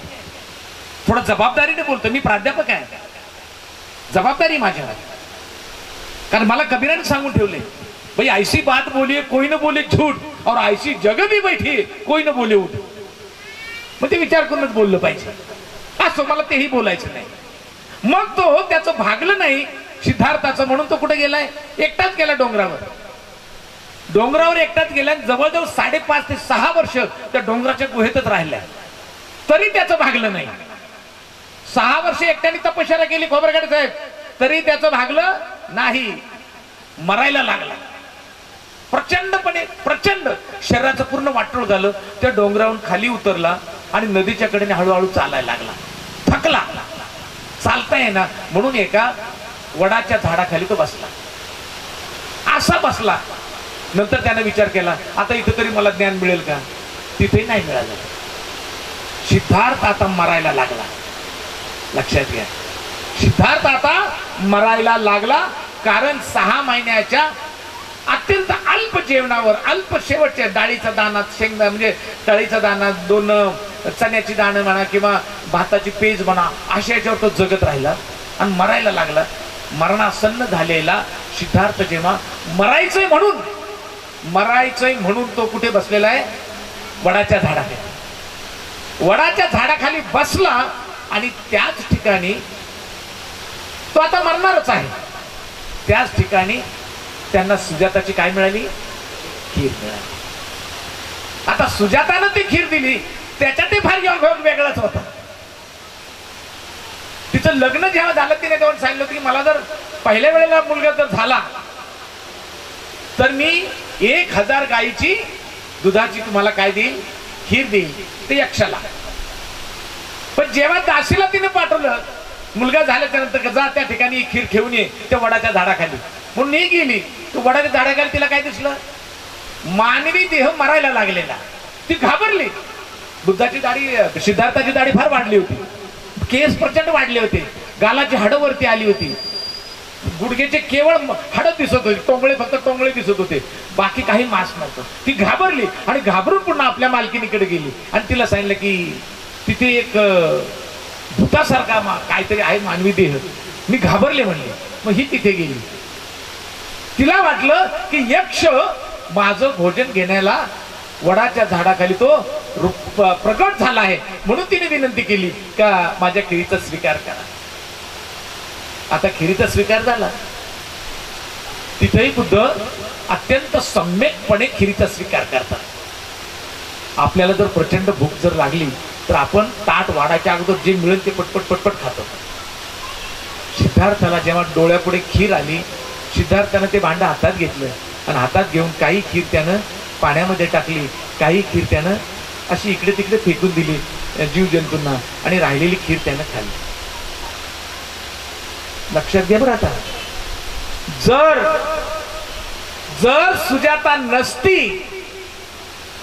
सुजाता नसती तर मरणासन्न झालेल्या सिद्धार्थाला खीर मिळाली नसती. आणि जर सिद्धार्थाला खीर मिळाली नसती तर सिद्धार्थ बुद्ध झाला नसता. आणि जर सिद्धार्थ बुद्ध झाला नसता तर इथे मोक्षाच्या मार्गावर घाव घालणारा कोणीच नसता. आणि जर तो घाव घालणारा नसता तर स्वातंत्र्य, समता आणि न्याय आणि बंधुतेचा विचार देणारा, लोकशाही गणतंत्राचा पहिला विचार देणारा सिद्धार्थ बुद्ध जन्माला आला नसता. आणि तो घेणारा भीमराव नावाचा मुलगा पुन्हा तो बुद्ध स्वीकारला नसता आणि तुम्हाला आणि मला भाकर मिळाली नसती. म्हणून संबोधी सोशल फोरमच्या आणि महिला मंडळ, तुम्ही आमच्या सुजाता आहात, हे लक्षात घ्या. भगवान बुद्धानं स्पष्टपणे शेवटच्या क्षणाला सांगितलं शेवटच्या क्षणाला सांगितलं. जेव्हा वैशालीमध्ये त्यांनी स्वतःचं मरण डिक्लेअर केलं. लक्षात घ्या, इथे एक गोष्ट महत्वाची आहे. या देशात मत्स्य कच्छ वराह नृसिंह वामन परशुराम राम श्रीकृष्ण अवतार निर्माण झाले. पण त्याच्या अगोदर सांगितलं यदा यदा धर्मस्य ग्लानिर्भवति भारत अभ्युत्थानं मदर्मस्य तादात्मना सुजाम्यहम्. आणि मग शेवटी सांगितलं संभवामी युगे युगे. तर जेव्हा जेव्हा धर्माला ग्लानी येईल, जेव्हा जेव्हा समाजात वाटलं होईल, तेव्हा तेव्हा कुठला तरी देव अवतार घेईल आणि समाजाला चांगलं करेल. 8 अवतार झाले, 8 अवतार झाले. पण 8ही अवतारातल्या लोकांनी माझ्या समाजाच्या भाकरीचा प्रश्न सोडवला नाही. माझ्या समाजाच्या मेंदूला सुपीक करण्याचा कधीही विचार केला नाही. उलट त्यांनी आम्हाला बाजूला ठेवलं. मग तो महाभारतातला कर्ण असेल त्यालाही बाजूला ठेवलं आणि रामायणातला शब्बूक असेल त्याला मारून टाकलं. उलट मारून टाकलं. 8 अवतारांनी आमचं वाटोळं केलं. परंतु त्यांनी ज्याला 9वा अवतार म्हटलं बुद्धाला, खरं तर बुद्ध अवतारच नाही. बुद्ध हा पुरुष आहे, महापुरुष आहे. पण जेव्हा बुद्ध स्वतः आनंदाला सांगतो की आनंदा 3 महिन्यानंतर मी महानिर्वाणाला जाणार आहे, आणि महानिर्वाणाला गेल्यानंतर तो आनंद त्यांना विचारतो, हे तथागता आपणाला महानिर्वाणासाठी कुठे जायचं इच्छा आहे? तेव्हा त्यांनी सांगितलं आनंदा मला कुशीनगरला मरण यावं असं वाटतं. आणि म्हणून ते कुशीनगरला आलेत. 4 दिवस एका आम्रवनात राहिले. त्या आम्रवनात राहिल्याच्या नंतर त्या लोहाराला कळालं की बुद्ध माझ्या वनात आहेत. मग तो घाईघाईत 3ऱ्या दिवशी बुद्धाकडे गेला आणि बुद्धाला विनंती केली. त्याचं नाव चुंद आहे. त्याने विनंती केली बुद्धाला की मला तुम्हाला भोजन द्यायचंय, तुम्ही याल का माझ्या भोजनाला? बुद्धाने सांगितलं साधू साधू साधू येतो.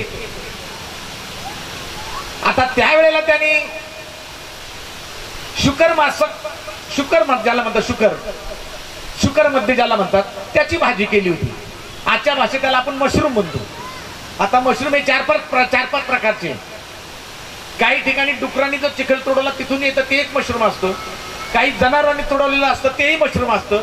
पण डुकरांनी तोडवलेलं मशरूम त्या काळात फार फेमस असायचं. जंगली डुकर ते फार चांगलं असायचं. म्हणून त्यानं 3-4 दिवस तो आळंबी, त्याला आपण मराठीमध्ये आळंबी म्हणतो, ती जमा करून ठेवली होती. आता त्यावेळेला काही हे नव्हतं, फ्रीज नव्हता. मग ते त्याने ती झाडाला अडकून ठेवली असेल. आता 400-500 भिक्खूंना जेवण करायचं म्हटल्यानंतर 2-3 गमिले भर तरी लागेल, 2 गमिले भर तर लागेल ना. म्हणून त्यानं ती मशरूम जपून ठेवलं आणि त्याची भाजी केली आणि भगवान बुद्धाला जेवायला बोलवलं. भगवान बुद्धांनी जेवण पाहिल्याबरोबर भगवान बुद्धांनी सांगितलं की हे चुंदा, तुझ्या जेवणामधली जी भाजी आहे ती भाजी फक्त मला वाढायचीस, इतरांना तू वाढवू नकोस. त्यांची व्यवस्था दुसरी करते आणि दुसरी भाजी केली. त्यांनी खाल्लं सगळ्यांनी.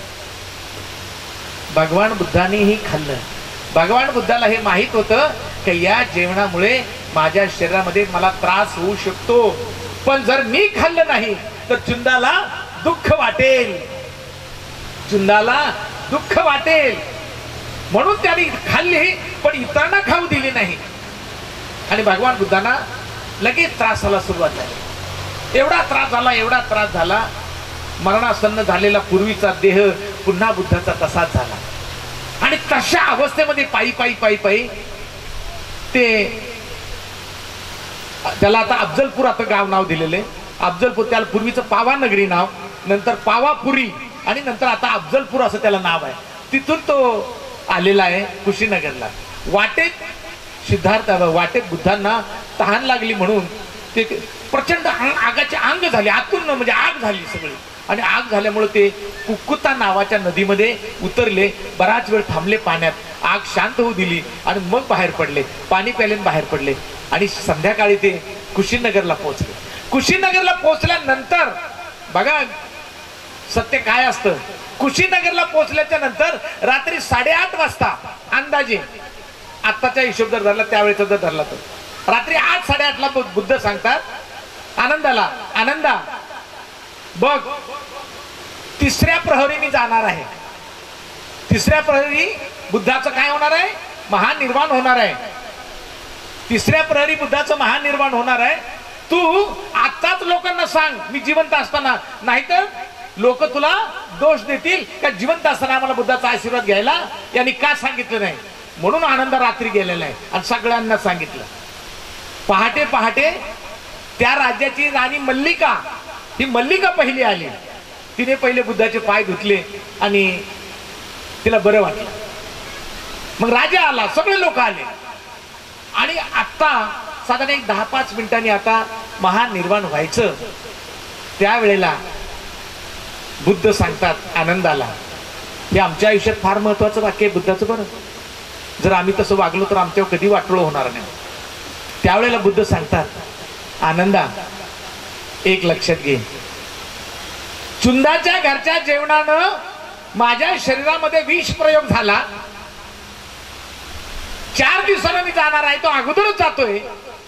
पण लक्षात घे, भविष्यात चुंदाच्या जेवणानं बुद्धाचा मृत्यू झाला असं कृपा करून सांगू नकोस, नाहीतर भविष्यात कुंभाराला त्या चुंदाच्या त्या जाती येतेला लोक काय करतील, दोष देतील भविष्यात.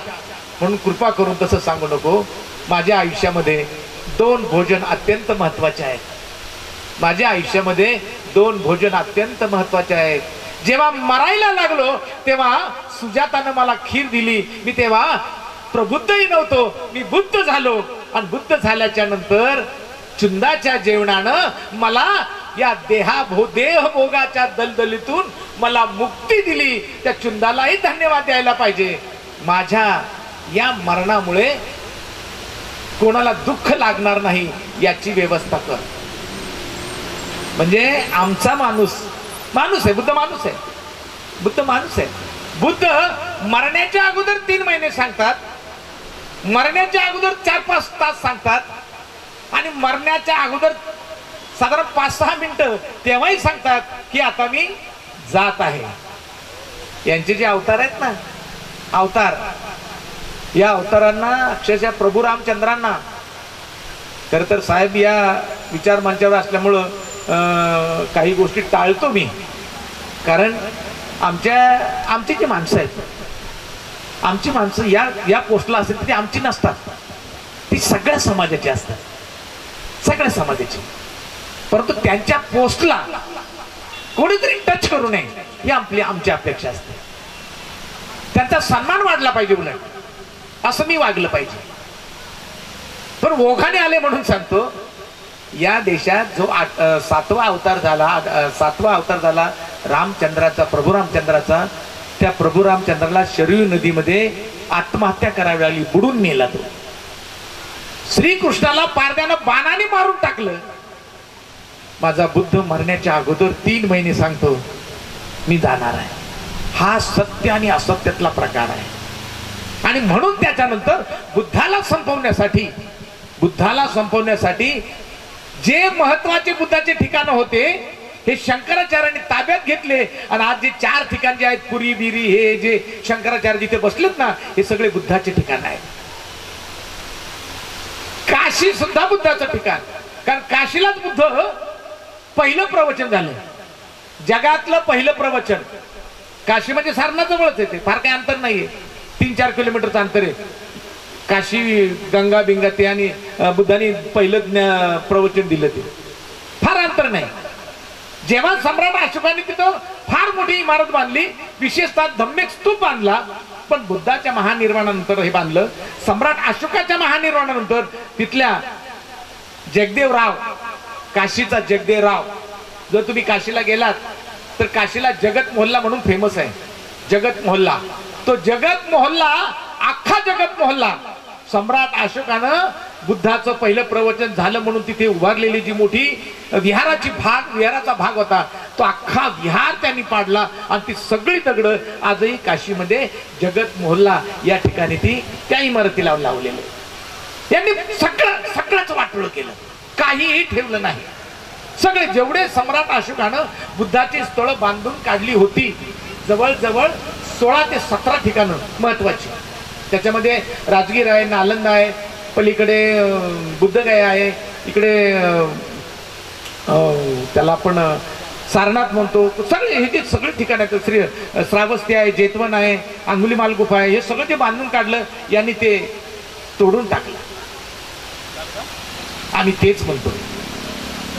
तेच म्हणतो जेव्हा बुद्ध संपत आला होता, जेव्हा बुद्धाला संपवण्याची प्रक्रिया पूर्ण झाली, त्याच वेळेस सम्राट अशोकाचा उदय झाला. सम्राट अशोकाने या धम्मामध्ये पुन्हा एक जीवपणा आणला, पुनर्जीवन केलं आणि पुनर्जीवित झालेला शुद्ध धम्म त्यानं श्रीलंकेत नेला, थायलंड मध्ये नेला, व्हिएतनाम मध्ये नेला आणि इकडं पूर्ण धम्म यांनी संपवला. यांनी धम्म संपवला, यांनी दगडविटा संपवल्या, यांनी बुद्धाच्या मूर्ती फोडल्या. जा जरा एकदा सारनाथ मध्ये जा, चला माझ्या बरोबर दाखवतो. सारनाथ मध्ये भगवान बुद्धाच्या जवळजवळ 80 ते 90 मूर्ती आजही तिथे आहेत. बुद्धाचे पहिले नाक तोडलेले आहेत, नाक, पहिले नाक तोडलेले. बुद्धगया आपल्या ताब्यात नव्हती. बुद्धगया कोणाच्या ताब्यात होती? पंड्यांच्या. त्या टायमाला एक खेळ खेळायचे. काय खेळ खेळायचे? समजा आता इथं मी बुद्ध आहे, इथं मूर्ती आहे, मग माझ्या दुसरा माणूस आला बुद्धाला पाया पडायला, मी ब्राह्मण लोक काय सांगायचे, बघ हे 5 दगड घे. ते त्रासलेले लोक, नवस्काराला आलेले लोक, नवस्काराला आलेले लोक फार बिनडोक असतात. प्रश्न त्यांनीच निर्माण केलेले असतात आणि तेच बाळवट असतात आणि तेच सांगतात मला देव सुखी करेल. मग हे काय करायचे? त्या 10 लोकांच्या हातामध्ये दगड द्यायचे आणि 10 फूट अंतरावर ठेवायचे आणि त्याला सांगायचे बुद्धाच्या मूर्तीला मारायचा. जर नाकावर दगड लागला तर तुझा नवस पूर्ण होईल, इकडे तिकडे लागला तर त्याला वेळ लागेल, अजून इकडे लागला तर जास्तच वेळ लागेल. म्हणून लोक नेम धरून बुद्धाच्या नाकावर दगड मारायचे. या देशात बुद्धाच्या मूर्त्या तुम्ही पहा, सगळी नाकं तोडलेली आहेत, विशेषतः हात तोडलेले आहेत. कारण बुद्ध अभय मुद्रेत आहे. बुद्ध अभय मुद्रेत आहे. ही मुद्रा सगळीकडे तोडली गेली. वेड्यांनो, तुम्ही बुद्धाच्या मूर्ती तोडाल, बुद्धाचे विहार पाडाल. बुद्ध हा विचार आहे, तो विचार कधीच मरणार नाही. तो प्रचंड मोठा विचार आहे, तो कल्याणकारी विचार आहे, तो दुसऱ्याला शहाणं करण्याचा विचार आहे. आणि शहाणं करण्याचा विचार तो पोटात काही असल्याशिवाय होत नाही. सम्यक आहार हा त्यासाठी असतो. म्हणून पहिल्या वर्षी जेव्हा मी इथून गेलो, त्या वर्षी फक्त ही जागा सपाट करायचं काम चाललं होतं, फक्त सपाटीकरण चाललं होतं. दुसऱ्या वर्षी जेव्हा इथून गेलो, इथं जेवणाचे प्रकार चालू होते, आम्ही जेवण आलो होतो आमचा रथ. आणि मग तिसऱ्या वर्षी मग खोब्रागडे साहेब रथाच्या पुढे आले. कुठून आला रथ? म्हणलं हा ज्या ठिकाणी बाबासाहेबांनी भारतामध्ये पहिली बुद्ध मूर्ती बसवली तिथून आला. म्हणलं बरं. मग कृपा करून आम्ही भोजनदान करत आहोत, आपण चला. आता जेवण झालं होतं. त्यांना म्हटलं ठीक आहे, आपण बोलवलं, धन्यवाद. तरी पण त्यांनी बळो खाली उतरवलं आणि नियमाप्रमाणे त्यांनी सगळ्यांना कढी दिली. त्यांना मग कढी प्यालो आणि आम्ही पुढे गेलो. तिकडून येताना काय थांबताना काय आमच्या जेवणाचे सगळे ठरलेले असतात ठिकाण, प्रवचनाचे, जेवणाचे, नाश्त्याचे ठरलेले असतात. त्याच्यानंतर बाकी गेले 13 वर्ष, आज गेली 12 वर्ष, सलग 12 वर्ष झालं इथं माझं व्याख्यान होत असतं, इथे मी येत असतो. आणि ही सगळी भावंड, तिथल्या सगळ्या बहिणी, सगळी भावंड आम्हाला जेवून प्रसन्न करत असतात. दुसऱ्या दिवशी धम्मचक्र प्रवर्तन दिनाच्या दुसऱ्या दिवशी मी इथून भरपूर कढी पिऊन जातो आणि मग चिंधळ्याला जाऊन जेवतो. तुमचं प्रेम, तुमच्यातला प्रबुद्ध, तुमच्यातलं बुद्धत्व असंच जसं मला मिळते तसं सर्वांना मिळावं. पुन्हा या देशात प्रबुद्ध भारत निर्माण व्हावा ही साधी अपेक्षा व्यक्त करतो. थांबतो. नमो बुद्धाय. जय देव. धम्म अभियानाच्या वतीने दिला जाणारा आदर्श बौद्ध कुटुंब हा पुरस्कार चुन्नीलाल गौरखेडे आणि विजयाताई गौरखेडे या दाम्पत्यांना हा पुरस्कार जात आहे. मी आमच्या सर्व मंडळींच्या वतीने तुम्हा सर्वांच्या साक्षीने माननीय गौरखेडे साहेब, आपले खंडेराव साहेब यांना विनंती करतो की हा पुरस्कार आपण त्यांना प्रदान करावा. आपण बरोबरच असो.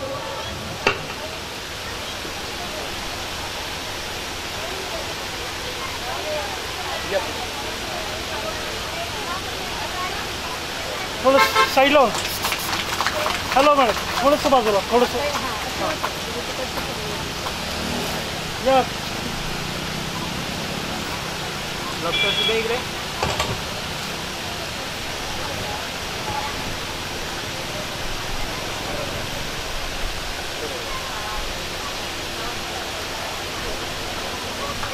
धम्म अभियान संयोजन समिती पुणे महाराष्ट्रतर्फे आदर्श बौद्ध कुटुंब पुरस्कार हा आयुष्यमान चुन्नीलालजी गौरखेडे आणि आयुष्यमती विजयाताई गौरखेडे या दाम्पत्यांना मिळालेला आहे.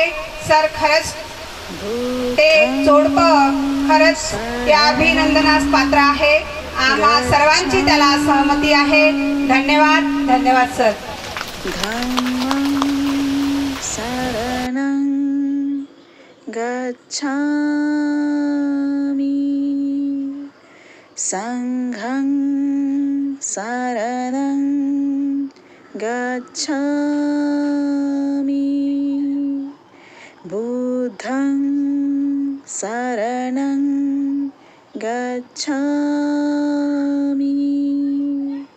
धम्मं शरणं गच्छामि संघं शरणं गच्छामि.